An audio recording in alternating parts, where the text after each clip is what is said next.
घर में बैठा देने बारे अपने विदेश कमाए जाता रहे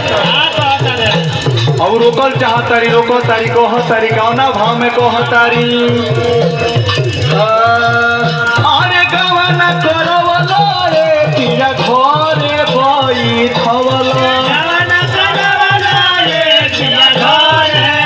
बैठवलो आहो पियावा घरे बैठवलो आहो पियावा घरे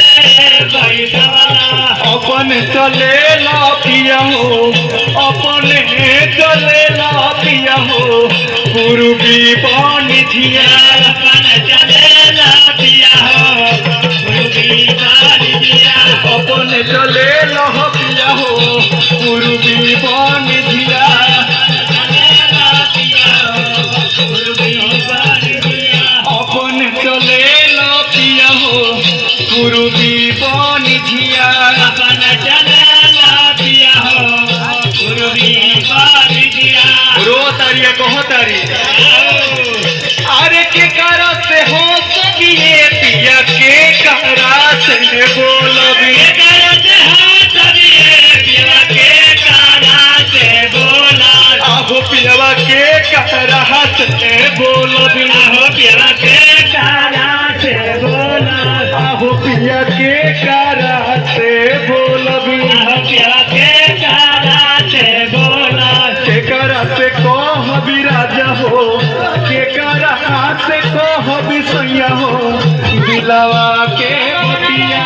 करा से कह राजा हो दिलवा के बतिया के करा से कह भी राजा हो दिलवा के बतिया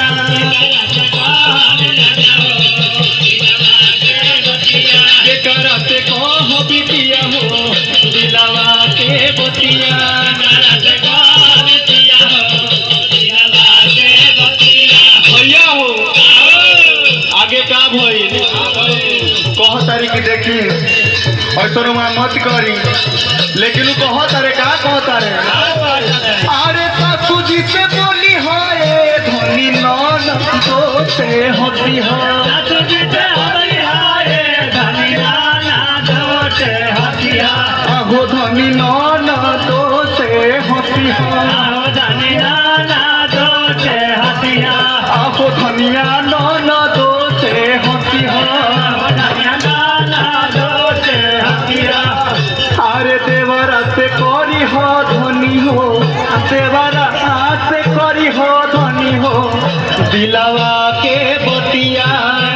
से करी हो धनी हो दिलवा के बतिया देवरा से करी हो धनी हो दिलवा के बतिया से करी हो धनी हो